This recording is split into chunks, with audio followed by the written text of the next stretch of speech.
Hello everyone, welcome back to my channel. तो आज की इस वीडियो में हम लोग अपनी बिजनेस स्टडी की 11 डे सीरीज को कंटिन्यू करेंगे और इस वीडियो में हम लोग पढ़ेंगे प्लानिंग चैप्टर के प्रीवियस ईयर के इंपॉर्टेंट क्वेश्चंस को।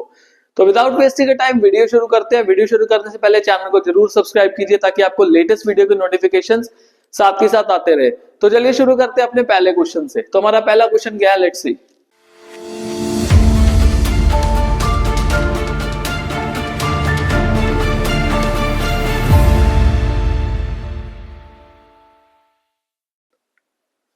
ओके, सो हमारा फर्स्ट क्वेश्चन है डिफाइन प्लानिंग। तो प्लानिंग क्या है? तो प्लानिंग बेसिकली क्या होता है, एक प्रोसेस होता है जिसमें हम अपने ऑब्जेक्टिव्स को सेटअप करते हैं कि हमें ये डिजायर्ड गोल है इस पर्टिकुलर टाइम फ्रेम में पूरा करना है। उसके बाद हम अलग अलग अल्टरनेटिव्स ढूंढते हैं, अलग अलग तरीके ढूंढते हैं कि हमें इस जो प्लान को हमने सेटअप किया है ये कैसे फुलफिल करेंगे, और उन अलग अलग तरीकों में से हम बेस्ट अल्टरनेटिव फाइंड आउट करते हैं। This is the best alternative, इसके साथ मैं कंटिन्यू करूंगा एंड देन मैं अपने जो ऑब्जेक्टिव्स है उसको फुलफिल करूंगा। This is what planning is. तो प्लानिंग एक सिंगल स्टेज का काम नहीं है, इट इज अ प्रोसेस। तो एक बहुत ही लंबा प्रोसेस है जिससे हम अपने डिजायर्ड गोल्स को फुलफिल कर सकते हैं। तो हमारा आंसर देखिए बेसिकली क्या है, it is the process of setting objective for a given time period, कि मेरे को इस टाइम पीरियड में ये ऑब्जेक्टिव जो है पूरा करना ही करना है। Then formulating various courses of action to achieve them, तो अलग अलग कोर्स ऑफ एक्शन देखने हैं। then we have to find out the best possible alternative। अब जैसे आपके बोर्ड के एग्जाम्स हैं तो आप प्लान करते हो अपना सिलेबस कि मेरे को अपना सिलेबस किस तरह से कंप्लीट करना है। मान लो बिजनेस स्टडी की बात करें तो कई बच्चे कहेंगे कि मेरे को ना पहले अपना पार्ट बी कंप्लीट करना है, फिर मैं पार्ट ए पे जाऊंगा। ऑब्जेक्टिव सेटअप कर दिया, अब देखते हैं कि यार किस तरह से करना है, कि मेरे को पहले एक थॉरो रीड आउट करना है, प्रीवियस ईयर क्वेश्चंस देखने हैं एंड देन फिर मेरे को सैंपल पेपर सॉल्व करने हैं या कोई वीडियो देखना है। तो वो एक कंप्लीट प्रोसेस चलता रहेगा एंड देन अगर आपका प्लान सक्सेसफुल है you will be able to get the desired result. अगला क्वेश्चन देखते हैं। Plans are prepared for a specific period of time, maybe for a month, a quarter और a year. At the end of that period, there is a need for a new plan। मतलब हर time नए plan की requirement पड़ती है। Be drawn on the basis of new requirements and future condition, because future change होता रहता है। We don't even know कि business में आज क्या है और आगे क्या है। The feature of planning reflected in the above line is, तो कौन सा फीचर प्लानिंग का रिफ्लेक्ट हो रहा है? तो इसमें आंसर आ रहा है प्लानिंग इज कंटिन्यूअस। देखो आप अलग अलग टाइम पीरियड्स में प्लानिंग को कंटिन्यू करते रहते हो, ऐसे नहीं है कि एक बार प्लान बनाया उसके बाद खत्म हो गया। We have to continue. Next question. Best Electronics is led by its visionary CEO Nikhil. It has reputation for good quality products and customer services. Nikhil recognized the need to continually innovate and provide customers with the latest products. He wanted the company to be a market leader in the electronics. Nikhil knew that to realize his vision, he needed a clear and well-defined plan that would provide broad contours. ये line बहुत important है। Clear and well-defined plan that would provide broad contours of the company's business. His team conducted extensive market research to uncover emerging trends, customer preferences, and potential competitors. On the basis of plan was prepared, defining the company's direction and scope for long run. On the implementation of plan, Best Electronics became the market leader in 2 years. The type of plan which helped Best Electronics to become the market leader was strategy. This is the correct answer. Because strategy में क्या होता है कि एक clear और well defined plan होता है, और वो क्लियर और वेल डिफाइंड प्लान जो होता है ना वो कंपनी की डायरेक्शन को डिफाइन करता है इन द लॉन्ग रन, साथ में साथ बिजनेस एनवायरनमेंट को चेक करते हुए। तो स्ट्रेटेजी एक कॉम्प्रिहेंसिव लॉन्ग टर्म प्लान होता है। तो इसका आंसर हमारा क्या बनेगा? स्ट्रेटेजी। थर्ड क्वेश्चन चेक करते हैं। Atul Sharma was the CEO of a footwear company. Fine. Step 1, footwear. The company manufactured innovative and comfortable footwear for all age groups. Atul Sharma was known for the meticulous planning. He ensured that the goals and objectives of the companies are clearly stated so that they act as a guide for deciding what action should be taken. Okay, this is an important point. तो ये मैंने marking कर दिया यहाँ पे। And in which direction, तो ये point important आ गया हमारे लिए। Before each season, step 1 footwear carefully analysed market trends, customer preferences and production schedules. This analysis enabled the company to look ahead and anticipate changes and develop managerial responses wherever necessary. तो ये भी हमारे लिए important point आ गया. As a result, they were able to consistently deliver innovative and comfortable shoes to the market. During one season, there was a sudden surge in demand for eco-friendly shoes. Eco-friendly shoes के लिए demand आ गई. Step One Footwear had already planned the production for the year with specific goals to be achieved within a specific time frame. तो ये point important है. यहाँ पे देखते हैं क्या बनता है.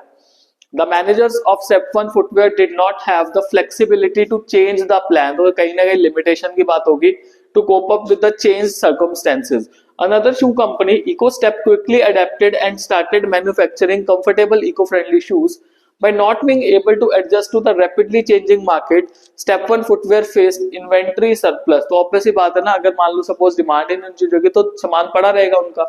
While EcoStep emerged as a market leader in sustainable eco-friendly footwear. Quoting lines from the above paragraph identify and explain to benefits and limitations of planning functions of management discussed in the above cases. तो above case में हमारे पास क्या क्या जो benefits है और जो क्या limitations है, तो हमने दो benefit और दो limitations बताने और केस के अकॉर्डिंगली बताने हैं, केस से बाहर जाके नहीं बताने. तो पहला तो देखो ये पॉइंट है डायरेक्शन. तो अगर हम benefits की बात करें तो प्लानिंग प्रोवाइड्स डायरेक्शन. तो प्लानिंग हमें क्या प्रोवाइड करता है? डायरेक्शन. क्योंकि प्लानिंग से ना हमें एडवांस में पता लग जाता है what is to be done, हमें करना क्या है. तो एक किस्म से ना यूनिटी ऑफ डायरेक्शन होती है. अब कितने सारे डिपार्टमेंट्स होते हैं किसी बिजनेस में, वी हैव ऑलरेडी डिस्कस्ड दोस. मतलब प्रोडक्शन हो गया, सेल हो गया, मार्केटिंग हो गया, अलग अलग तरह के डिपार्टमेंट्स हैं. अब सभी को पता है ना कि हमें क्या करना है, तो हमें डायरेक्शन है. कोई ऐसा तो है नहीं कोई नॉर्थ में जा रहा है, कोई साउथ में जा रहा है, कोई ईस्ट में जा रहा है, कोई वेस्ट में जा रहा है. सभी का डायरेक्शन अगर सेम है कि यार नॉर्थ में मूव करना है तो नॉर्थ में मूव करना है सभी को. तो वही चीज जो थी वो स्टेप वन कंपनी ने बताई हुई थी. He ensured that goals and objectives of the company are clearly stated so that they act as a guide for deciding what action should be taken and in which direction. करना क्या है सभी को, that means सभी के लिए जो objective है वो क्या होना चाहिए, कॉमन ऑब्जेक्टिव होना चाहिए. Now planning reduces risk of uncertainty. अगर हम एडवांस में डिसाइड कर ले कि हमें क्या करना है, कौन से टास्क परफॉर्म करना है, किस तरह से परफॉर्म करने हैं, तो हम जो चेंजिंग और अनसर्टेन इवेंट्स है उसको क्या कर सकते हैं, कंप्लीटली फुलफिल कर सकते हैं. Now this analysis enabled the company to look ahead and anticipate changes and develop managerial responses wherever necessary. तो बेसिकली अगर कोई भी reduces the risk of uncertainty, अगर कोई भी अनसर्टेनिटी आती है तो उसके अकॉर्डिंगली हम चेंजेस कर सकते हैं. जैसे अब केस स्टडी में कहा गया, before each season step one footwear clearly analyse trends, customers preferences and production schedules. This analysis enabled the company to look ahead and anticipate changes. मतलब किसी भी तरह की कोई भी अनसर्टेनिटी आ रही है तो उसको स्टडी करने के लिए प्लानिंग जो है उसको हेल्प करती है, प्लानिंग उसको रिड्यूस करती है. बट अब लिमिटेशंस क्या आ रहे हैं इसके स्टडी के हमारे, तो पहला है प्लानिंग लीड्स टू रिजिडिटी. अब इन्होंने देखो पूरे एक साल का स्पेसिफिक गोल जो है वो डिसाइड किया हुआ था. अब जैसे ही मार्केट में डिमांड हुई इको फ्रेंडली शूज की, तो अब इतना ज्यादा रिजिड प्लान इनका बना हुआ था, दे वर नॉट इवन फ्लेक्सिबल. तो a well defined plan is drawn up with specific goals to be achieved within a specific time frame, जो कि हमने अभी भी पढ़ा. And then decide the future course of action or manager may not be in position to change it. तो manager के पास वो मतलब उनको पता ही नहीं लगा एकदम से डिमांड जैसे क्रिएट होगी, तो उनके पास कोई फ्लेक्सिबल प्लान अवेलेबल नहीं था. और इसी वजह से उनकी प्लानिंग की रिजिडिटी की वजह से जो दूसरी कंपनी थी, वो दूसरी कंपनी जो थी उस कंपनी का नाम क्या था, यहीं पे लिखी हुई है कंपनी, आ गई, इकोस्टेप. यस, इकोस्टेप कंपनी ने मार्केट में क्या किया, वो शेयर था अपना जो इंक्रीज कर दिया. तो फ्लेक्सिबिलिटी एक बहुत बड़ी प्रॉब्लम होगी. देन प्लानिंग में not work in a dynamic environment. Some time ना क्या होता है कि प्लानिंग जो है वो डायनेमिक एनवायरनमेंट में काम नहीं करती. अब डायनेमिक एनवायरनमेंट का मतलब है, देखो चेंजेस जो है ना वो चलती रहती है. Business environment is completely dynamic. No one can foresee the future. ना हर बंदा एकदम से फ्यूचर को प्रेडिक्ट नहीं कर सकता. अब फ्यूचर को भी प्रेडिक्ट करना एक तरह से ना अजम्पशंस पे होता है कि हाँ ये चीज हो सकती है. तो इसलिए क्या होता है, कई बार क्या होता है, हमें कई सारे ऑब्स्टेकल्स फेस करने पड़ते हैं बिजनेस में, रैपिड चेंजेस को हम नहीं कर पाते और इसी वजह से क्या हुआ, जो स्टेप वन कंपनी थी, स्टेप वन कंपनी को जब पता लगा कि यार इको फ्रेंडली शूज का जो डिमांड है बढ़ा, एकदम से वो अपने चेंजेस नहीं कर पाए, और जब चेंजेस नहीं कर पाए तो अपना जो मार्केट शेयर है वो किसको लूज कर देते हैं, इको स्टेप। इको स्टेप ने इसको जल्दी से जल्दी क्या करते हैं, क्योंकि देखो हर ऑर्गेनाइजेशन में अलग अलग तरीके से काम चलता है, तो दे वर वेरी क्विक। तो जो पहले आ गया तो पहला जीत गया, तो फर्स्ट हैंड बेनिफिट जो है तो वो ले गए। तो ये जो दो लिमिटेशंस है, तो हमें केस स्टडी के अकॉर्डिंगली सारा जो पॉइंट है वो करना है। विशेष construction, a construction company decided to strictly implement no helmet no entry and put the following sign at the construction site. Helmet नहीं डालोगे तो कोई एंट्री नहीं होगी। तो कौन सा प्लान है, ये है रूल, रूल बना दिया। ये तो रूल हुआ ना, जैसे स्कूल में रूल होते हैं, आई कार्ड नहीं डाल के आए चलो जी फाइन लग गया, ओके, तो यूनिफॉर्म का रूल है। तो ऐसे हेलमेट नहीं डाला तो एंट्री भी नहीं होगी। Next question, Sudha and Shweta were twin sisters. After completing their education from college, they decided to start a business. As they were commerce students, they knew the importance of deciding in advance what to do, how to do. Planning कर रहे हैं ये. It was very challenging for them as decision was to guide their future actions. While discussing the same with their mother, they got a new idea of starting a cloud kitchen. आजकल बहुत famous है. Both the sisters were very excited to start this idea.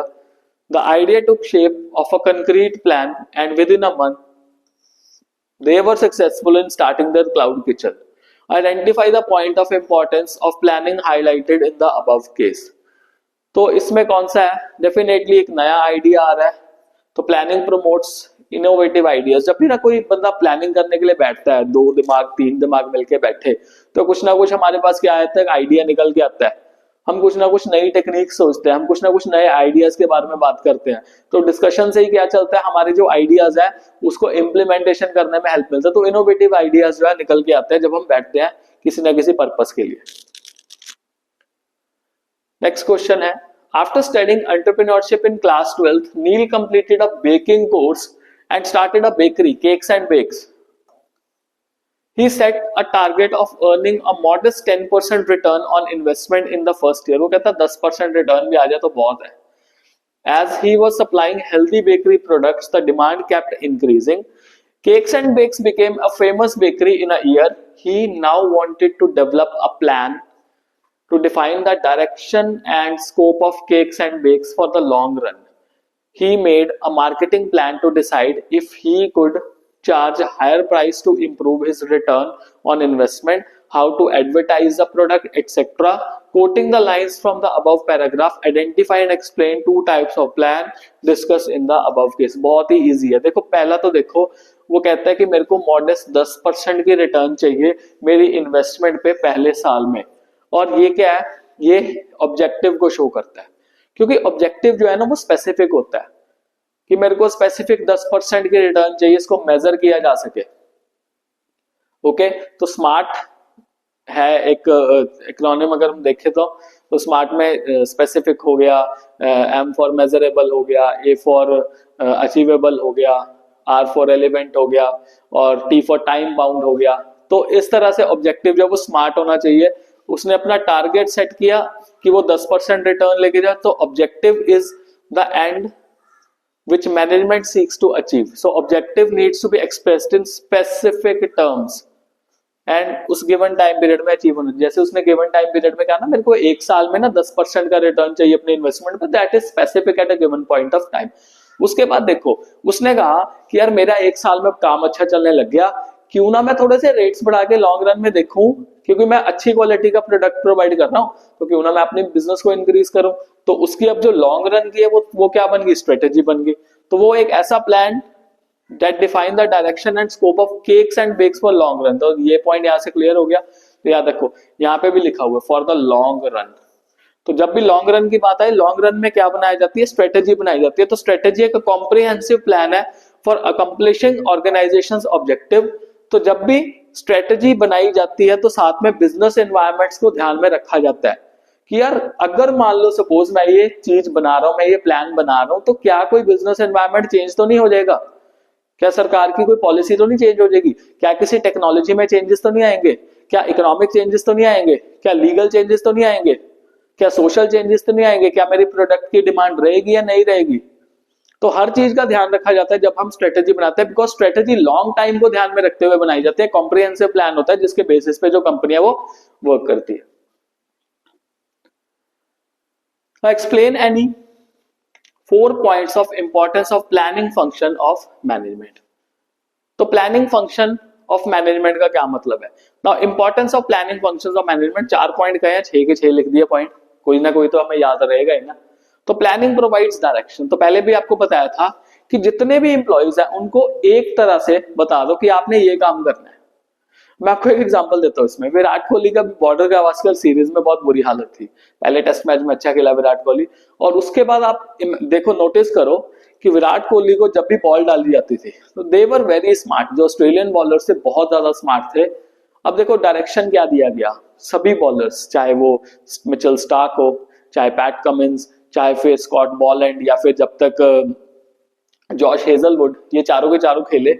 तो इन्होंने क्या किया, विराट कोहली को एक ही जगह पे एक ही लाइन पे बॉल जब डालते रहे, Virat Kohli as gone, as gone, as gone. अब देखो प्लानिंग क्या थी, एक पूरी की पूरी डायरेक्शन प्रोवाइड कर दी कि यार ये भाई यही काम करना है, इसी तरह से करते रहो, विराट कोहली का विकेट मिल जाएगा तुम्हें आराम से, और मिलता रहा। अब यूनिटी ऑफ डायरेक्शन जो है वो फोकस की जाती है जब भी प्लानिंग की बात आती है। Then planning reduces the risk of uncertainty. देखो हमें प्लानिंग करने से ना, क्योंकि जो प्लानिंग होती है ना ये बैठे बैठे अजम्पशंस के बेसिस पे होती है। जो प्लानर्स होते हैं हमारे, वो अपने पास्ट एक्सपीरियंसेस से देखते हैं कि यार ये चीज जो है वो पॉसिबल हुई थी लास्ट टाइम पे, क्या इस साल या इस बार ही वो चीज चेंज हो सकती है। वो आइडियाज इंप्लीमेंट करते हैं अपने कि यार पहले ऐसे हुआ था, क्या इस साल कुछ चेंजेस होंगे, क्या इस साल कुछ नई चीज आएगी। तो based on the past experiences वो ये चीज देखते हैं कि यार कोई अनसर्टेनिटी है उसको हमने कैसे रिड्यूस करना है। अब जैसे अब कोविड आया था, कोविड के टाइम पे ना अब एकदम से तो सभी को पता नहीं लगा कि यार जब स्कूल्स बंद हो गए तो क्या क्या करें। तो बट स्कूल मैनेजमेंट डिसाइडेड, 5-7 दिन लग गए थे स्कूल्स को ऑनलाइन मोड तक आते आते, तब तक टीचर्स भी फ्री थे, स्टूडेंट्स भी फ्री थे। तो ऐसे स्टूडेंट्स ने बहुत ऐश की उस टाइम पे। और अब मान लो सपोज कोई ऐसी, अगर कोई भी मान लो सिचुएशन आता है, जैसे मान लो गवर्नमेंट के तरफ से नोटिस आया था कि गर्मियां बहुत ज्यादा पड़ रही हैं, छुट्टी कर दो जी, या सर्दियां बहुत ज्यादा है, छुट्टी कर दो। नॉर्थ इंडिया में यूजुअली ये चीज जो है चलती रहती है कि जो सरकार है वो क्या कहते हैं, ज्यादा एक्सेसिव गर्मी की वजह से भी छुट्टी कर देती है और एक्सेसिव ठंड की वजह से भी छुट्टियां को एक्सटेंड कर देती है। अब स्कूल को पता है कि अगर ऐसी सिचुएशन फिर आती है, they are prepared, we will schedule online classes. Delhi में होता है, नोएडा में होता है कि यार छुट्टियां हो गई हैं, क्यों छुट्टियां होगी, क्योंकि पोल्यूशन बहुत ज्यादा हो गया, इसी वजह से छुट्टियां कर दी, तो ऑनलाइन मोड में आ जाती है। तो they were very much aware of the things कि यार अब जो भी अनसर्टेनिटी आएगी हम उसको रिड्यूस करेंगे। The planning reduces overlapping and wasteful activities. देखो एक ऑर्गेनाइजेशन का गोल होता है, मतलब जो एक टॉप लेवल पे बात करें, अब डिपार्टमेंट्स के भी गोल होते हैं, बट डिपार्टमेंट के गोल क्या होता है, उस ऑर्गेनाइजेशनल गोल को पूरा करना। अल्टीमेटली कॉमन प्रैक्टिस की जाती है जिससे जो ओवरऑल जो एक मेजर गोल है उसको क्या किया जाए, अचीव किया जाए। ऑल तो डिपार्टमेंटल प्लान अपने अलग अलग चलते रहते हैं, बट द थिंग इज इस तरह से प्लानिंग की जाती है कि वेस्टफुल एक्टिविटीज ना हो और ओवरलैपिंग ना हो, मतलब दोबार से वही जो डुप्लीकेशन ऑफ एफर्ट्स है वो ना हो। अगर बंदा एक लगा हुआ है काम पे तो उसका काम में दूसरा बंदा टांग मत अड़ाए, दूसरा बंदा अपना काम करता रहे। Now it promotes innovative idea, जैसे वो क्लाउड किचन वाला आइडिया था, जब 2-3 बंदे मिलके बैठेंगे तो at the end of the day कुछ ना कुछ तो इनोवेटिव चीज दिमाग में निकल के आएगी ना, कुछ ना कुछ आइडिया आएगा। अब एक बंदा सोचता है, एक बंदे की सोचने की लिमिटेड कैपेसिटी होगी, अब 2 बंदे बैठे हैं, 3 बंदे बैठे हैं, 4 बंदे बैठे हैं, 5 बैठे हैं, तो एक टीम प्रॉपर बैठी हुई है, तो टीम सोचेगी तो कुछ ना कुछ इनोवेटिव आइडिया जो निकल के आएगा। तो planning facilitates decision making. Planning जो है वो डिसीजन मेकिंग को फैसिलिटेट करता है कि हमने क्या डिसीजन लेना है, लॉन्ग रन के लिए क्या डिसीजंस लें, शॉर्ट रन के लिए क्या डिसीजंस लें। हर चीज जो है वो प्लानिंग क्या करती है, फैसिलिटेट करती है। प्लानिंग से हमें एक आइडिया हो जाता है व्हाट टू डू, तो डिसीजन में आ गया हाउ टू डू, किस तरह से करें, लेबर इंटेंसिव टेक्नोलॉजी यूज करें या capital intensive, when to do, कब करना है, by whom it has to be done, कौन करेगा, for whom it has to be done, किसके लिए करना है। तो डिसीजन मेकिंग का एक पॉइंट आ गया। Then planning establishes standards for controlling. Planning ना कंट्रोलिंग के लिए ना स्टैंडर्ड्स को एस्टेब्लिश करता है। फॉर एग्जांपल देखते हैं, एक तो प्लान्ड आउटपुट है, एक एक्चुअल आउटपुट है। अब मान लो सपोज हमारा प्लान्ड आउटपुट, हमने सोचा कि हम ना एक साल में लेट्स से 1 लाख यूनिट्स बनाएंगे, 1 लाख यूनिट्स जो हमने बनानी है। बट हमारा जो एक्चुअल था, हमारा एक्चुअल जो था वो हुआ 80,000 यूनिट्स। अब यहाँ पे प्लानिंग क्या की गई थी, 1 लाख यूनिट बनाने की, और एक्चुअल कितना हुआ 80,000 यूनिट्स बनाने की। तो कंट्रोलिंग की जाएगी या नहीं की जाएगी कि यार किस वजह से जो 20,000 यूनिट्स है वो कंप्लीट यूज हुई। अगर मान लो हमने प्लान ही ना किया होता कि यार 1 लाख यूनिट्स हमने बनानी है, तो कहां से कंट्रोलिंग कर देते। प्लानिंग करने के बाद ही हमें कंट्रोलिंग का पता लगा ना। अगर हमें पता ही नहीं होता कि मेरा प्लान आउटपुट कितना है, तो मैं एक्चुअल आउटपुट की तरफ देखता ही ना। अगर मेरे को आइडिया नहीं होता कि 1 लाख यूनिट्स बनाने हैं, तो ठीक है यार 1 लाख पता ही नहीं है कितने बनाने, तो जितने भी बन गए ठीक है। तो these are the points of importance of planning. Now explain any 4 limitations of planning. सबसे पहला planning leads to rigidity. Planning जो है ना फ्लेक्सिबल नहीं होती एक, क्योंकि देखो प्लान बनाने के लिए ना काफी सारा टाइम लग जाता है।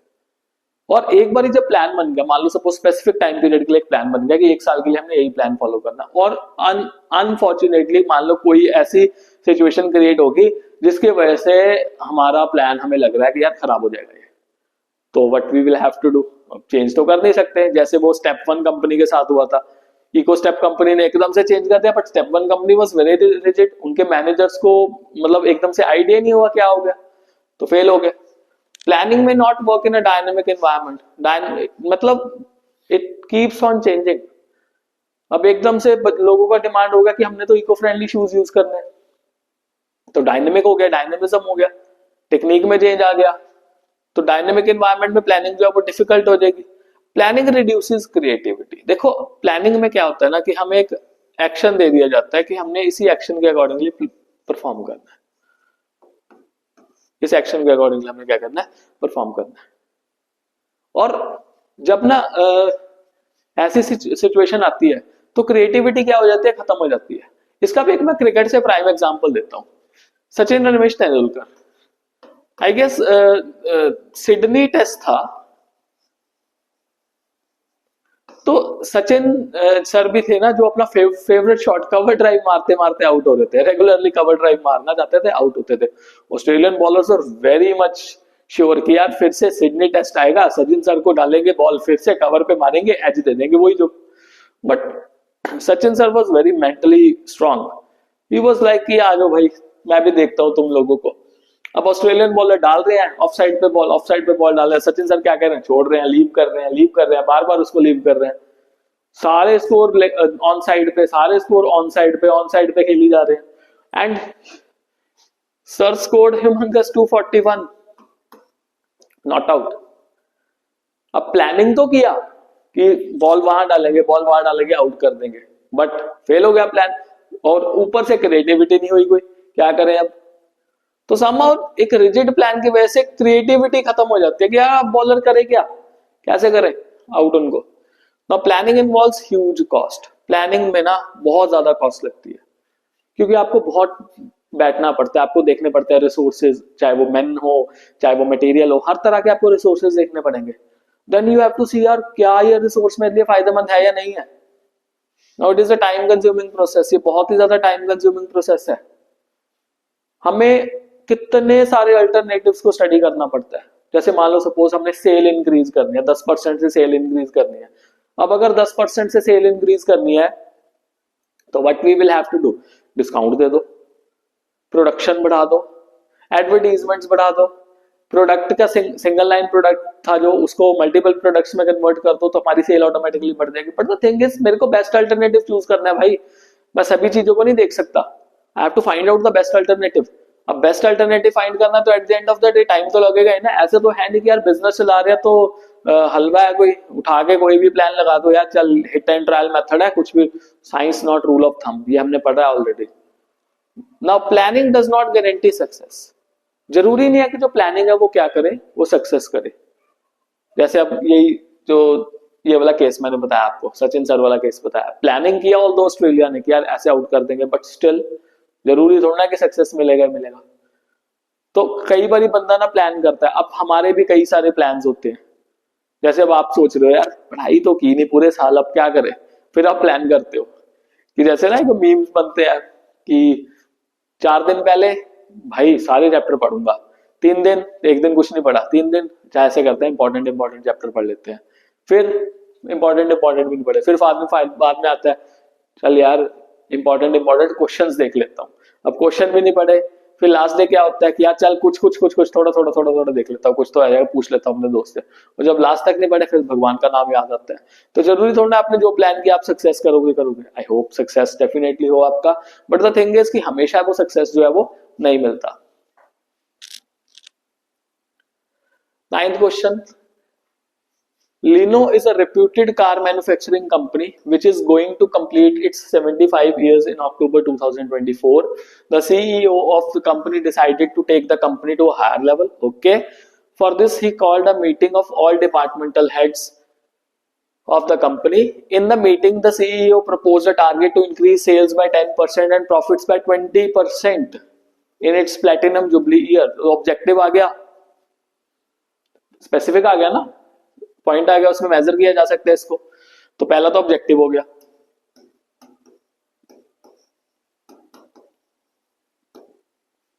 The human resource managers estimated that an increase of 500 workers would be required to achieve the target.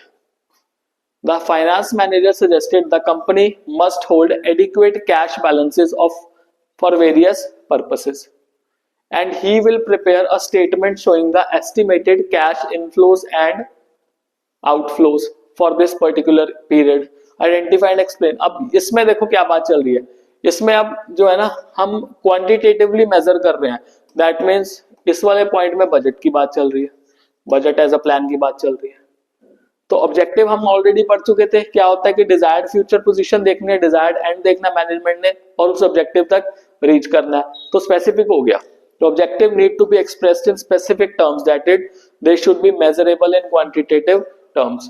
और वेयर एज जो बजट है, बजट जो है वो स्टेटमेंट है एस्टिमेटेड और एक्सपेक्टेड रिजल्ट्स की, जो कि हम न्यूमेरिकल टर्म्स में करते हैं, क्वांटिफाइंग द फ्यूचर्स। देखो बजट सिर्फ और सिर्फ ना फाइनेंशियल बजट नहीं होता। अब इस बजट के केस में क्या है, budget is financial, capital, as well as अगर हम बात करें ह्यूमन बजटिंग की, ऑपरेशनल बजटिंग जिसको कह देते हैं, तो वो सारी चीजें इसमें आ रही हैं। जैसे 500 वर्कर चाहिए, 500 वर्कर चाहिए तो क्या मतलब हो गया, ऑपरेशनल बजटिंग है कि किस तरह से काम करना है। एंड देन उन्होंने कहा company must hold adequate cash balances and for various purposes, that mean ये फाइनेंशियल बजटिंग की यहाँ पे बात कर रहे हैं। और estimated cash inflows and outflows for this particular, capital budgeting की बात चल रही है, मतलब तीनों तरह के बजट्स की बात चलती है। बजट का मतलब इसमें सिर्फ फाइनेंशियल बजटिंग नहीं हुआ। तो यहाँ पे लिखा हुआ है a budget is also a control device from which deviations can be taken care of. Budgeting एक कंट्रोल डिवाइस भी होता है। मान लो सपोज हमने बजट बना लिया कि इस साल ना हमने कंपनी में 10,000 करोड़ का खर्चा करना है, बहुत ज्यादा खर्चा बता है, बड़ी कंपनी है, कंपनी में खर्चा हुआ 11,000 करोड़ का। अब फिर से वही बात आ गई, बजट कितने का बनाया था, 10,000 करोड़ का, खर्चा कितने का हो गया, 11,000 करोड़ का, कितना एक्स्ट्रा खर्चा हुआ, 1,000 करोड़ का। अब 1,000 करोड़ का खर्चा वो कंट्रोल करना है ना यार, खर्चा मेरा क्यों बढ़ा, तो वो बजटिंग के बेसिस पे हम कर सकते हैं। Explain the following types of plan. तो पहला है स्ट्रेटेजी, मेथड और बजट। स्ट्रेटेजी तो कॉम्प्रिहेंसिव प्लान है, कॉम्प्रिहेंसिव प्लान जो है हम ऑर्गेनाइजेशन ऑब्जेक्टिव्स को फुलफिल करने के लिए बनाते हैं। नाउ इसमें हमने बिजनेस एनवायरनमेंट को देखना है, क्योंकि देखो स्ट्रेटेजी लॉन्ग टर्म के लिए होती है, कॉम्प्रिहेंसिव प्लान एक लॉन्ग टर्म के लिए होता है। लॉन्ग टर्म प्लान को बनाने के लिए हमें बिजनेस एनवायरनमेंट को स्टडी करना पड़ेगा कि ऐसे प्लान पे किस किस चीजों का इंपैक्ट जो है वो पड़ सकता है। तो लॉन्ग टर्म ऑब्जेक्टिव है हमें एक पर्टिकुलर कोर्स ऑफ एक्शन जो है वो देखना है कि मेरे को मान लो सपोज मेरी एडवर्टीजमेंट पॉलिसी कैसे बनानी है। अब ये लॉन्ग टर्म है, क्योंकि अगर एक बार एडवर्टीजमेंट पॉलिसी बन गई तो वो एडवर्टीजमेंट कई सालों तक चलेगी इस तरह से। मेरे को कैसी स्ट्रेटेजी बनानी है। Now allocating resources necessary to achieve the objectives.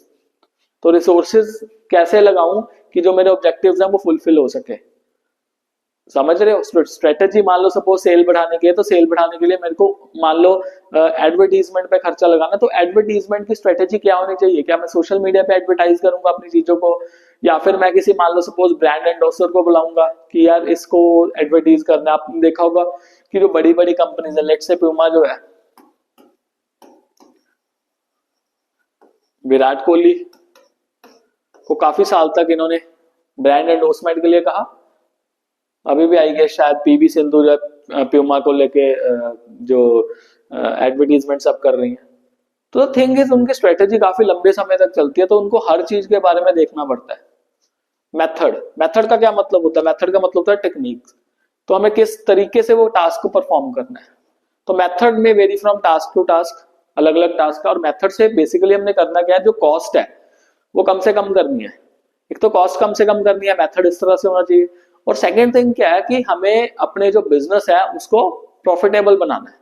तो कॉस्ट कम होगी तो डेफिनेटली प्रॉफिटेबल जो है वो बन जाएगा। इजी मेथड है, स्टैंडर्डाइज मेथड जो हमने यूज करना है। जैसे हमने प्रिंसिपल्स ऑफ मैनेजमेंट पढ़ा था, standardisation has to be there, काफी सारी केस स्टडीज में पढ़ा था। तो उस तरह से प्लान करना। उसके बाद बजट मैंने आपको ऑलरेडी बता दिया है, एक्सप्रेस्ड इन न्यूमेरिकल टर्म्स। 3 तरह के बजट बनाए हैं। फाइनेंशियल बजट भी हो सकता है, कैपिटल बजटिंग भी हो सकती है, और ऑपरेशनल बजटिंग भी हो सकती है। So it is a plan which quantifies future facts and figures. So future में मान लो सपोज हम 10,000 करोड़ का खर्चा करना चाहते हैं, या फिर हमारा प्लान है कि अब इतनी सेल तो करनी है, हमें 20 लाख यूनिट की सेल करनी है, तो वो एक ना बजटिंग में आ जाता है सारा न्यूमेरिकली, जब हम उसको एक्सप्रेस कर देते हैं।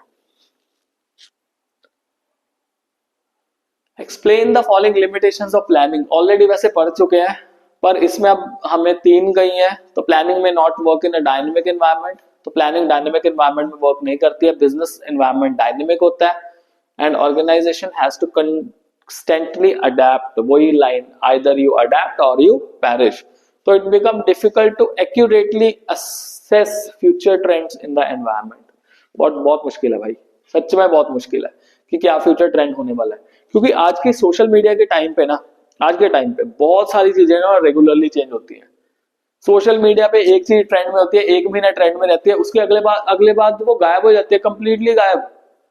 अब एक चीज देखो, कितना ज्यादा ट्रेंड जो है वो चेंज करता रहता है, कितना ज्यादा डायनेमिज्म आ गया।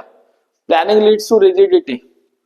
वेल डिफाइंड प्लान जो है ना, एक स्पेसिफिक गोल को अचीव करने के लिए होता है, स्पेसिफिक टाइम पीरियड में। तो कई बार क्या होता है, मैनेजर्स वो पोजीशन में नहीं होते इसको चेंज करने के लिए। तो मैनेजर्स को कुछ ना कुछ फ्लेक्सिबिलिटी जो है वो मिलनी चाहिए, ताकि वो चेंजेस होने के टाइम पे कुछ ना कुछ फ्लेक्सिबिलिटी दिखा सके और अपने जो आइडियाज है उसको इनोवेट करके इस रिजिडिटी को खत्म कर सके। बट द थिंग इज, कई बार क्या होता है, प्लानिंग इतनी ज्यादा रिजिड कर देते हैं कि वो पॉसिबल नहीं हो पाता। तो planning is a time consuming process. Why it is a time consuming process? Because हमें इतने सारे जो अल्टरनेटिव्स है वो चूज करने पड़ते हैं। अब इतने सारे अल्टरनेटिव चूज करने के बाद हमें उस पर वर्क करना पड़ता है। ओके, हमें उसको स्टडी करना पड़ेगा, अलग अलग अल्टरनेटिव्स को देखना पड़ेगा। अलग अलग अल्टरनेटिव्स की स्टडी करके हमें पता लगेगा कि यार इससे ये बेनिफिट है तो ये नुकसान है, दूसरे वाले का ये बेनिफिट है तो ये नुकसान है, तीसरे वाले का ये बेनिफिट है तो ये नुकसान है। So there is not much time left for implementation. जब हम इतना ज्यादा स्टडी करते रहते हैं तो at the end of the day फिर वो टाइम इम्प्लीमेंटेशन के लिए क्या बचता है? कम बचता है। Explain the following plan procedure. तो प्रोसीजर क्या होता है? रूटीन स्टेप होता है जिसमें हमारी जो एक्टिविटीज है कैरी होनी हो। Now it details the exact manner in which any work is to be performed. It specifies steps in a chronicle order. तो क्रोनोलॉजिकल ऑर्डर में जो स्टेप्स है उसको बेसिकली जो प्रोसीजर होता है वो इनसाइडर्स के लिए फॉलो करने वाला होता है, meant for insider, that mean जो कंपनी के एम्प्लॉइज है उनके लिए। Now sequence of steps are generally to enforce a policy.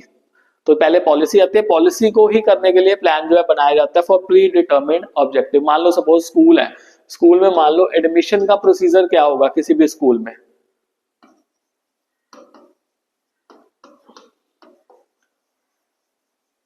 तो एडमिशन प्रोसीजर के लिए सबसे पहले एप्लीकेशंस आएंगी। अब एप्लीकेशंस जब आई तो एप्लीकेशंस के बाद एप्लीकेशंस में सिलेक्शन रिजेक्शन होगी। ये प्रोसीजर बता रहा हूं, देखो हर चीज हर प्लेस का अपना प्रोसीजर हो सकता है। हम बस एक वेग सा आइडिया ले रहे हैं कि क्या होता है प्रोसीजर में। एप्लीकेशन सिलेक्शंस के बाद उनमें से भी क्या हुआ, मान लो सपोज एप्लीकेशन को सिलेक्ट करने के लिए एक टेस्ट रखा हुआ था, रिटन टेस्ट था। अब जब रिटन टेस्ट लिया तो रिटन टेस्ट में से जो सिलेक्ट हुए, ठीक है जी, उनका फिर ओरल टेस्ट होगा, मीटिंग्स होंगी, एंड देन फिर उसके बाद क्या मिलेगी? एडमिशन मिलेंगे। तो एक ये प्रोसीजर जो है वो दे दिया कि किसी भी स्कूल में एडमिशन करने का ये प्रोसीजर हो गया। तो ये इंटरनली है, इंटरनली जो वहां के एम्प्लॉइज है वो फॉलो करेंगे। तो पहले जिन्होंने टेस्ट कराना है वो टेस्ट चेकिंग होगी टेस्ट की, उसके बाद ओरल टेस्ट होंगे, उनसे बात की जाएगी, देन फाइनली डायरेक्टर प्रिंसिपल्स के साथ मीटिंग होगी उनके पेरेंट्स की, एंड देन फाइनली जाके एडमिशन मिलेगा। इतना लंबा सारा प्रोसेस जो है वो प्रोवाइड कर दिया। ओके, तो दिस इज कॉल्ड प्रोसीजर। तो किसी भी पॉलिसी को इन्फोर्स करने के लिए जो प्रोसीजर है वो क्या होता है। और ऐसे ही मान लो सपोज लेट्स से किसी भी ना रिक्रूटमेंट की बात करें, तो रिक्रूटमेंट की पॉलिसी है, तो रिक्रूटमेंट की पॉलिसी के लिए भी एक प्रोसीजर फॉलो करना पड़ता है कि हमने अगर मान लो किसी एम्प्लॉय को रिक्रूट करना है, रखना है उसको, तो उसके लिए क्या प्रोसीजर फॉलो किया जाएगा। Setting objective is the first step in the process of one of the significant function of management. Identify the functions of management referred above. Setting objective, तो process first step in the process of one significant function of management. तो पहला step क्या होता है, planning होता है, तो planning आ गया। उसके बाद state the next 5 steps of process after setting up the objective. Next 5 steps क्या है, तो planning का पूरा process का क्वेश्चन आ गया। अब प्लानिंग का प्रोसेस बहुत बार रिपीट हुआ है, तो मैंने ना एक ही क्वेश्चन में इसको सम अप कर दिया। एक ही क्वेश्चन में हम सारे के सारे जो स्टेप्स है एक बार ही देख लेंगे, और इसमें हम ना 2 एग्जांपल्स को फिट करके देखेंगे, 2 या 3 एग्जांपल्स। थोड़ा सा टाइम लगेगा इस क्वेश्चन में, but at the end of the day we will have to analyse the things कि यार प्लानिंग का प्रोसेस जो वो किस तरह से वर्क करता है। ठीक है जी। अब जो नेक्स्ट 5 स्टेप्स है प्रोसेस ऑफ प्लानिंग के, सबसे पहला है developing planning premises. Developing planning premises जो है उसका मतलब क्या होता है, फॉरकास्टिंग करना, फोरकास्ट करना। फोरकास्ट डेफिनेटली फ्यूचर अजम्पशंस के बेसिस पे की जाती है। अब फ्यूचर अजम्पशंस क्या है, अजम्पशंस को बेस मान के हमने क्या करना है, जो डेवलपिंग है प्लानिंग प्रेमाइसेस की वो करनी है। अब जो अजम्पशंस है वो इंटरनल अजम्पशंस भी हो सकती है, एक्सटर्नल अजम्पशंस भी। अब इंटरनल अजम्पशंस क्या है, क्या मेरी जो वर्कर्स है उनका जो कैपेबिलिटी है, एफिशिएंसी है वो कितनी है, कितनी देर तक काम कर सकते हैं, कितना कॉस्ट लगेगा, सारा कुछ देख लिया।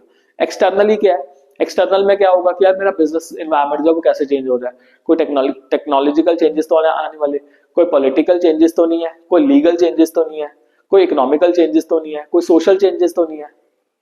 तो ये सारी की सारी चीजें जो है वो उसमें देखी जाएंगी। तो ये हो गया हमारा सेकंड स्टेप। अब मान लो सपोज हमारा पहला ऑब्जेक्टिव क्या है ना, मैंने आपको बताया, मैं आपको 3 एग्जांपल्स बताऊंगा। सबसे पहले हम एक कोर बिजनेस की एग्जांपल लेते हैं, 10% इंक्रीज इन सेल्स। हमें मान लो सेल्स को कितने परसेंट बढ़ाना है, 10% बढ़ाना है। अब हमें क्या करना है, identify alternative course of action which may be use to achieve the set objective. हमें अलग अलग अल्टरनेटिव कोर्स ऑफ एक्शन, ये आप यहाँ पे हो गया। अब ब्रेनस्टॉर्मिंग करने का टाइम आ गया कि मेरे को 10% सेल को अचीव करना है, मैं कौन से तरीके से अपनी सेल को अचीव कर सकता हूं। ठीक है जी। अब इसके लिए मान लो 10% सेल इंक्रीज करनी है, तो क्या क्या कर सकते हैं, ऐसे करते हैं, ऑफर दे देते हैं, बाय 2 गेट 1 फ्री ऑफर लगा देते हैं। पहला हो गया, इससे सेल हमारी इंक्रीज होगी। लोग ना ऐसे ऐसे ऑफर्स देके बहुत ज्यादा अट्रैक्ट होते हैं और जल्दी से जल्दी खरीदना शुरू कर देते हैं, प्राइस कम कर देते हैं, फिर भी सेल बढ़ जाएगी हमारी, क्योंकि जब प्राइस कम होगा तो डिमांड बढ़ेगी। डिस्काउंट दे देते हैं और परसेंटेज, मतलब उस हिसाब से ना साइकोलॉजिकली खेलते हैं। देन सिंगल लाइन प्रोडक्ट है, मल्टीपल प्रोडक्ट्स बना देते हैं, एडवर्टीजमेंट पे खर्चा कर देते हैं, दिखाते हैं हमारा प्रोडक्ट कितना अच्छा है। बैठे 5-6 आइडियाज देखे, उनको बहुत अच्छे से स्टडी किया। नाउ आइडेंटिफाई कर दिया। Evaluating alternative course of action involves evaluating the positive and negative aspect of each proposal. भाई अगर मैंने डिस्काउंट दिया तो डेफिनेटली मेरा प्रॉफिट मार्जिन कम हो जाएगा, पर उससे मेरी सेल बढ़ जाएगी। ऑफर दिए तो लोगों को लगेगा कि यार चल ठीक है, इनका कंपनी का सामान नहीं बिक रहा होगा, लोग सोचते हैं ऐसी चीजों को, कंपनी का सामान नहीं बिक रहा होगा तभी इन्होंने ऑफर लगा दिया। This is also true. Okay, हर चीज के पॉजिटिव एंड नेगेटिव एस्पेक्ट को देखते हुए we have to select the best alternative. तो बेस्ट अल्टरनेटिव लेना है कि जो डिसीजन मेकिंग हो और बेस्ट पॉसिबल एक्शन हो जो हमारे ऑब्जेक्टिव को फुलफिल कर सकता है। तो मान लो सपोज कंपनी ने डिसाइड किया कि यार एडवर्टीजमेंट पे पैसा लगा के ना हम अपना जो बिजनेस है, हमारा जो इंक्रीज है सेल को 10% इंक्रीज करना, वो ऑब्जेक्टिव को हम फुलफिल कर सकते हैं। तो उन्होंने क्या किया, एडवर्टीजमेंट को उठा लिया कि हम एडवर्टीजमेंट करेंगे, एडवर्टीजमेंट थ्रू सोशल मीडिया करेंगे, क्योंकि आजकल जो यूथ है ना सोशल मीडिया पे बहुत ज्यादा एक्टिव रहता है, रील स्क्रॉल करता रहता है। Now implementing the plan is a step where other managerial functions also come into picture. उसके बाद हमने प्लान को इम्प्लीमेंट करना है और भी जितने सारे चीजें होंगी, सारे मैनेजरियल फंक्शंस होंगे, वो सारे क्या आ जाएंगे, एक्टिव हो जाएंगे। हाँ, और last but not the least, ये नहीं है कि प्लान को बस इम्प्लीमेंट कर दिया, इम्प्लीमेंट करके छोड़ दिया। अब सब्जी बनाने के लिए रखी है, सब्जी बनाने के रखने के बाद ऐसा तो नहीं गैस पे पड़ी रहती है, देखते भी है ना उसको, दैट मीन उसको फॉलो अप करो कि हमने जो एडवर्टीजमेंट का आइडिया लिया था, क्या वो एडवर्टीजमेंट से हमारा बेनिफिट हो रहा है। अगर मान लो सपोज बेनिफिट हो रहा है, we will be continuing the things, but अगर हमारा बेनिफिट नहीं हो रहा तो हमें वहां पे कुछ ना कुछ चेंजेस करने की रिक्वायरमेंट पड़ेगी ही पड़ेगी। तो इस हिसाब से फॉलो अप किया जाता है। मान लो सपोज बिजनेस में ना एक्सपेंडिचर का कहा था कि हमें इन्फ्लेशन जो है ना, इन्फ्लेशन मान के चलो 5% का मान के चल रहे थे कि इन्फ्लेशन 5% होगा, बट यूक्रेन रशिया वॉर हो गया, देन इजराइल पैलेस्टीन का इशू हो गया, अब इतने सारे इश्यूज हुए, इसके बाद क्या हुआ, इन्फ्लेशन बढ़ गई। अब इन्फ्लेशन बढ़ के होगी 12%, 13%। अब इतनी ज्यादा इन्फ्लेशन होगी तो अब इन्फ्लेशन को कोप अप करने के लिए भी अपने खर्चे को इस हिसाब से करना पड़ेगा। तो ये हो गया हमारा एक। अब मैं आपको एक बताता हूँ क्रिकेट के एग्जाम्पल से। 2023 का जो क्रिकेट वर्ल्ड कप फाइनल हुआ था between Australia and India, November 19, ये डेट हमेशा याद रहेगी क्योंकि अब पूरे मैचेस इंडिया जीत के आ रहा है, ऑस्ट्रेलिया बल्कि हार के आ रहा था match, but still Australia won the world cup. Now what they have done, उनका ऑब्जेक्टिव क्या था? देखो, ऑस्ट्रेलिया का ऑब्जेक्टिव क्लियर था, दे वांट टू विन, और ये ऑब्जेक्टिव को फुलफिल करने के लिए ऐसा नहीं है कि उन्होंने वर्ल्ड कप में स्टार्टिंग की, इनकी शुरुआत होगी आईपीएल में। आईपीएल में आप एक चीज देखो, इनके सभी प्लेयर्स ने उस हिसाब से खेला कि इंडिया की पिचेस को पूरा पूरा इन्होंने इवेल्युएट करके गए। डेविड वार्नर प्लेयर इनका, जो कि ऑलवेज क्या होता है, सिक्सेस मारने की रहता है, उसने उस आईपीएल में जो 2023 का आईपीएल था, ग्राउंडेड शॉट्स खेले, बहुत ही ज्यादा स्टेबिलिटी के साथ खेला। मिचेल स्टार्क, जो बंदा आता ही नहीं आ रहा आईपीएल खेलने, वो मिचेल स्टार्क स्पेशली 2023 का आईपीएल खेला, पूरे मैचेस खेल रहा है मिचेल स्टार्क इवेल्युएशन करने के लिए। ओके, और भी उनके सारे प्लेयर्स वो अपनी अपनी स्ट्रेटेजी के अकॉर्डिंगली खेले, स्ट्रेटेजी इंप्लीमेंट की उन्होंने, देखो कितने बड़े तगड़े लेवल से स्ट्रेटेजी बनाई। फाइनल में आए, फाइनल में देखो उन्होंने क्या प्लान किया, दैट हम इस तरह से बॉलिंग करेंगे कि यार इंडियन बैटर्स को रूम ही नहीं देंगे। वो तो चलो रोहित शर्मा उस टाइम पे बुरे हाल कर रहा था, उनके आउट ना होता तो सिनेरियो कुछ डिफरेंट होता, पर स्टिल आप देखो उन्होंने हर चीज को आइडेंटिफाई किया कि किस तरह से किस बैट्समैन को बॉल डालनी है। सूर्य कुमार यादव को एक भी पेस बॉल नहीं दी, स्लोअर वन पे स्लोअर वन, स्लोअर वन पे स्लोअर वन, कि वे ऊपर शॉट ही ना मार सके, अपना जो बेसिक उसका शॉट होता है वो मार ही ना सके। एंड देन जब बॉलिंग आई इंडिया की तो कहते हैं जी पहली बॉल से मारना शुरू करेंगे, पहले ओवर में मारना शुरू कर दिया। मतलब एक माइंडसेट के साथ आए थे कि यार ये मैंने चेंज करना है, और जैसे ही उनके विकेट्स आउट हुए, अब देखो फॉलोअप कैसे हुआ, एकदम से 3 विकेट्स तो उनके भी आउट हो गए थे। फॉलोअप क्या था, मार्नस लबुशेन को कह दिया भाई आराम से खेलियो, विकेट बचानी है। वो बंदा आराम से लगा रहा, आराम से लगा रहा, आराम से लगा रहा। मीनवाइल ट्रेविस हेड जो था वो मारता रहा। तो द थिंग इज की प्लानिंग पूरे के पूरे एक सिस्टम से चल रही है, एंड देन रिजल्ट जो था हमारे सामने था, India lost that world cup. Okay, तीसरा एग्जांपल भी ऐसे क्रिकेट का ही था। आई होप आपको इससे पता लग गया हो, काफी सारा टाइम हो गया इस क्वेश्चन में। नेक्स्ट क्वेश्चन देखते हैं। Diamond logistic company had a turnover of 25 lakh during the year ended 31st March 2022. In a meeting held on April 15, 2022, it was decided to achieve a turnover of 45 lakh for the next year. Specific आ गया, objective है। To accomplish this objective, after taking into consideration the business environment, तो business environment को ध्यान में रखते हुए that means strategy आ गई, a comprehensive plan was drawn. Strategy का point आ गया। The CEO of the company also released a plan that would not only guide the thinking of manager but their decision making, policy आ गई, but also channelize their energies towards achievement of this target. Identify and explain 3 types of plans discussed in the above para. Objective already मैं explain कर चुका हूँ क्योंकि एक specific point पे आ गया। Strategy जो है वो long term comprehensive है, और policy जो है वो policy हमने अपनी जो objectives है उसको कैसे fulfill करना है, तो वो policies जो है program जो है वो decision making को impact करते हैं organization की। In planning, generally managers have to follow predetermined plans and they are not in a position to change it. This statement highlights the following limitations of planning. तो predetermined plan होते हैं, change नहीं कर सकते, तो it leads to rigidity. तो change जब नहीं करेंगे तो थोड़ा सा rigid हो गया. This is the answer. Identify and explain the types of plan in the following cases. तो case है, we have to identify. Ananta Travels and Tourism Private Limited is providing a tourism and hospitality services to its customers. To achieve its objective, the company prepares a comprehensive plan, taking into consideration the business environment. तो strategy है, long term plan है, comprehensive plan है, business environment को ध्यान में रखते हुए बनाया जा रहा है, तो वो स्ट्रेटेजी वाला पॉइंट है. तो strategy is a comprehensive plan. तो आप देखो स्ट्रेटेजी वाला क्वेश्चन कितनी बार पूछा गया. Old wine in a new bottle, अलग अलग केस बना दिए. आपको कोर एलिमेंट याद रखना बस कि कोर एलिमेंट क्या है. तो कोर एलिमेंट यह है कॉम्प्रिहेंसिव प्लान है और बिजनेस एनवायरनमेंट को ध्यान में रखते हुए किया जा रहा है.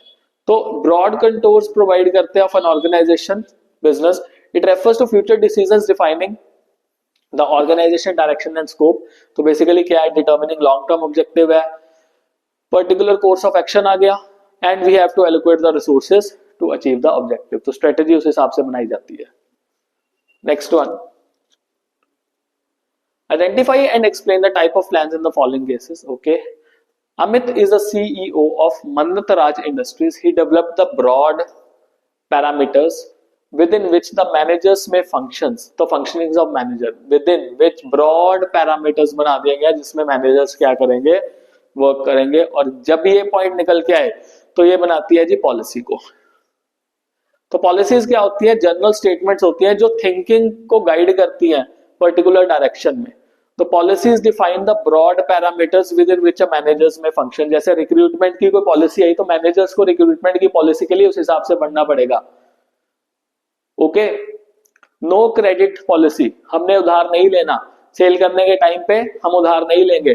जैसे कई आप दुकानों पे जाओ ना, दुकानों पे ना बहुत अच्छी अच्छी लाइनें लिखी होती है, आज नगद कल उधार, आज नगद लो कल उधार. कल तो कभी आना नहीं भाई. ओके, फिर ना एक दुकान पे मैं गया, वहां पे लिखा हुआ था उधार एक ऐसी चीज है जो आप हमसे मांग लोगे और बाद में हमें पैसे नहीं देने आओगे. तो ये पॉलिसीज जो है वो बनाते हैं. तो managers may use discretion to interpret and apply the policy. Managers को अपना दिमाग लगा के वो पॉलिसी को अप्लाई करना है. अब कई जगह पे उधार बिल्कुल भी अलाउड नहीं, बट अगर मान लो बंदा आपका बहुत ज्यादा खास है, करीबी है, तो वो कर भी लेता है उधार. वो वहां पे मैनेजर को अपना डिस्क्रिशन लगाना है कि यार मेरे को इस बंदे के साथ करना है या नहीं करना. पॉलिसी उस हिसाब से बनाते हैं दुकानदार अपने. I hope you are getting the point. जो एक्चुअल में दुकानदारी करते हैं वो इस चीज को समझ सकते हैं, वो इमेजिन कर सकते हैं चीजें, क्या क्या चीजें जो है चलती हैं बिजनेसेस में. अगला क्वेश्चन देखते हैं. The purpose of planning is to meet future events effectively to the best advantage of an organisation. This statement highlights which of the following features of planning. तो फ्यूचर इवेंट्स का आ गया point. तो future events का point आया तो planning क्या है, फ्यूचरिस्टिक है. Planning is futuristic. This is the answer. Explain objectives and budget as type of plan. मैं बहुत बार बता चुका हूं, इसको आप स्क्रीनशॉट भी ले लो चाहे, काफी बार हमने डिस्कस भी कर लिया ऑब्जेक्टिव और बजट के बारे में. तो नेक्स्ट क्वेश्चन की तरफ मूव करते हैं. Now, as a part of comprehensive plan, देख के पता लग गया होगा, Nirja Limited decided to combine a new line of activity with its existing footwear business. तो new line activity मतलब कुछ ना कुछ नया एड ऑन करना चाहते हैं, तो comprehensive plan बनाया जा रहा है. comprehensive plan वर्ड आ गया, स्ट्रेटेजी हमारा क्या निकल गया, answer. How policies and procedures are interlinked. Yes, policies and procedures are interlinked as procedures are steps to be carried forward within a broad policy framework. मान लो वही मैंने आपको पॉइंट समझाया था ना कि एडमिशन का पॉइंट है, एक एडमिशन का प्रोसेस है, तो एडमिशन की पॉलिसी क्या है या रिक्रूटमेंट की क्या पॉलिसी है, तो उन सभी के लिए क्या फॉलो करना पड़ेगा, एक पर्टिकुलर प्रोसीजर कंपनी ने ले डाउन किया होगा. जैसे हमने एडमिशन की बात की थी, एडमिशन के लिए पहले क्या होगा, एप्लीकेशंस आएंगी, उसके बाद टेस्ट होगा और रिटर्न टेस्ट होगा, ओरल होगा, फिर डायरेक्टर्स के साथ मीटिंग होगी पेरेंट्स की।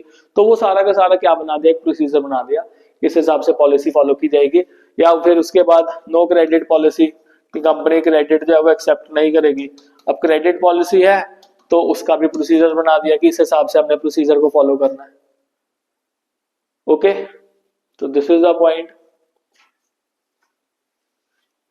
अगला question, what is meant by developing premises. Developing premises का मतलब होता है कि अजम्पशंस हमने क्या करनी है, जो कि फोरकास्टिंग के बेसिस पे होता है, कि इन अजम्पशंस के बेसिस पे हमने जो अपने ऑब्जेक्टिव्स हैं उसको फुलफिल करना है। तो ये बेस होते हैं एक तरह से, अजम्पशंस बेसिकली बेस होती हैं। तो हमने अपने फ्यूचर कंडीशंस को ध्यान में रखते हुए उस बेसिस को प्रिपेयर करके अपने ऑब्जेक्टिव्स को फुलफिल करना होता है। All business firms would like to increase their sales and earn profits to be successful. All manager dream of these. To turn their dreams into reality, manager need to work hard in thinking about future, in making business predictions and achieving targets. The above line describe one of the functions of management. यहाँ पे functions of management आ गया, तो कौन सा है, thinking about future. Thinking about future in advance. This is what planning means. Planning means what to do, how to do, when to do, by whom it has to be done. तो planning is the process of setting objective. ये already हम definition पढ़ चुके हैं कि objective setup करना पहले, उसके बाद क्या करना है, हमने अल्टरनेटिव कोर्स ऑफ एक्शन देखना है, एंड देन उन अल्टरनेटिव कोर्स ऑफ एक्शन में हमने बेस्ट पॉसिबल सेलेक्ट करना है। ओके, और उन बेस्ट पॉसिबल प्लान्स में से भी हमने छोटे छोटे प्लान्स बनाने हैं।